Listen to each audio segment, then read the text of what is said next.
Gaano nga ba kahalaga ang tubig sa buhay ng tao? Ayon sa pag-aaral na kailangan ng tao ng 8 basong tubig sa isang araw o higit pa para hindi siya ma-dehydrate. Kung totoo nga ang pag-aaral na ang mundo ay binubuo ng 75% ng tubig ikumpara sa lupa, bakit may mga lugar na kung saan ay hirap na hirap sa tubig? Sa araw po ito, samahan niyo po ako sa isang dokumentaryo na kung saan ipapakita ko po sa inyo kung saan ang galing yung source ng tubig na nagsusupply sa napakadaming tao dito sa lugar ng New Cabalan. Isang lugar na kung saan sinimula namin maglakad sa halos 3 kilometrong layo, paakyat sa napakatarik na bundok upang masilayan namin yung sibol na sinasabi nilang nagsusupply sa napakaraming pamilya sa barangay New Cabalan, Olongapo City. Sa dokumentaryong ito, dito natin makikita kung gaano nga ba kahalaga ang tubig sa buhay ng bawat isang tao. Yung pag-alaga nila sa tubig na kung saan ay maikukumpara mo sa isang batang ilalagyan ng kulambo upang hindi madapuan ng kung anumang mga insekto at hindi madapuan ng kung anumang dumi. Yung tubig na kung saan ay nagdudugtong sa kanilang buhay. Isang napakalalim na palaisipan na kung saan sinasabi ng mga eksperto na ang mundo ay binubuo ng 75% ng tubig, samantalang may mga lugar na hirap sa tubig. Kung atin pong himay-himayin at ating palaliman ng ating isip, saan nga bang ang gulo kinuha ng mga eksperto, yung kanilang basihan na kung saan sasabihin nila na ang mundo ay binubuo ng 75% ng tubig, samantalang napakaraming lugar na kung saan ay naghihikahos sa tubig. Kung ating pakinggan ang kwento ng mga taong ito, halos dito na po sila tumanda at halos dito na sila nagkaapo. Pero ang kanilang problema, pagsapit ng tag-araw ay paulit-ulit lamang po at lagi nilang pinaghahandaan sa bawat taon na lumilipas. Isang senaryo sa kanilang buhay na matagal nang nakaulit, na sa oras ng tag-araw ay hindi mo maiiwasan na hihina ang tubig at magkakaroon ng tagtuyot.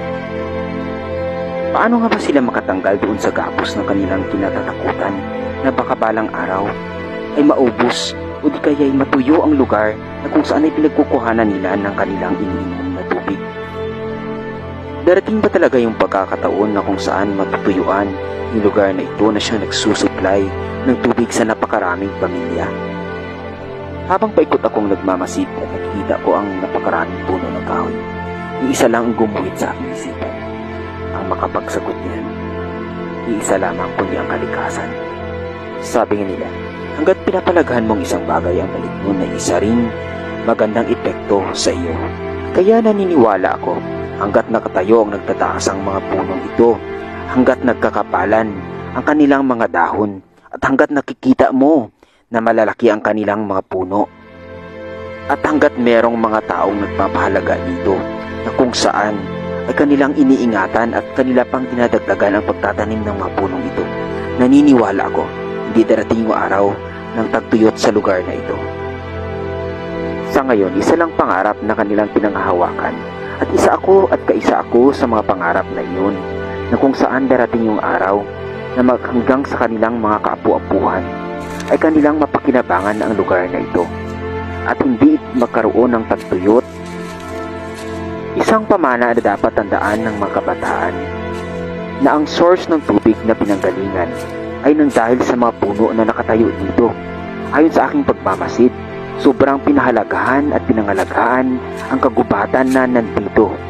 Isang pangarap na sana hindi lamang magiging pangarap balang araw, na sana ang susunod na magiging tagabantay ng lugar na ito ay katulad ng taong nagbabantay sa ngayon, na kung saan ay kanyang pinahalagahan ang pagtatanim ng mga puno dito para sa napakarami pang buhay na madudugtungan ng sibol na ito sa susunod at sa napakarami pang mga henerasyon.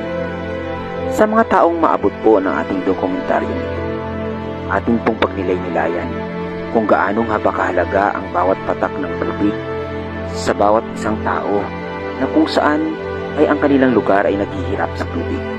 Kung sa tingin mo ang iyong lugar ay isa sa lugar na biyaan ng napakaraming tubig, sana po maging kaisa po namin kayo sa adikain ng dokumentaryong ito na ipaabot sa bawat isang tao, sa bawat puso ng isang tao, na kung saan napakahalaga ang pagtatanim ng punong kahoy upang madugtungan ang pagkakaroon ng napakaraming sibol sa mga lugar na kung saan ay nahihirapan sa tubig.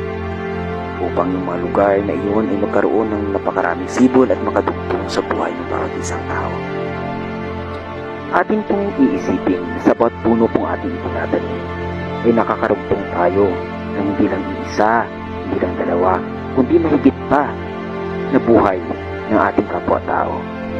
Habang pinapanood ko ang pagtagas ng tubig sa sibol, ay napapaluha ako sa galak na kung saan sa napakatarik at napakaliblib na lugar ng mundo ay hindi pa rin pinapabayaan ng Diyos yung tao. Nasa pamamagitan ng pagmamahal nito sa kalikasan ay binabalik ng kalikasan ang dugtong na buhay sa tao, ang malinis na tubig na kanilang naiinom sa araw-araw at ang malinis na tubig na kanilang nagagamit sa araw-araw. Sino nga bang hindi mamangha na kung saan sa biyak na bato ay biglang lumabas ang isang napakalinis na tubig na siyang nagsusupply at nagpapainom sa napakaraming pamilya sa lugar na ito. Isang di ka panipaniwala, pero ito ang katotohanan. Huwag nating hahayaan na masira ng ninuman ang kalikasan. Dapat tayong magtulungan para sa susunod na mga henerasyon at sa kinabukasan ng ating mga kabataan. Sa muli po, halagahan po natin ang ating kalikasan upang ibalik niya po sa atin ang pagpapahalaga pong ating ginagawa. Magandang araw po sa ating lahat.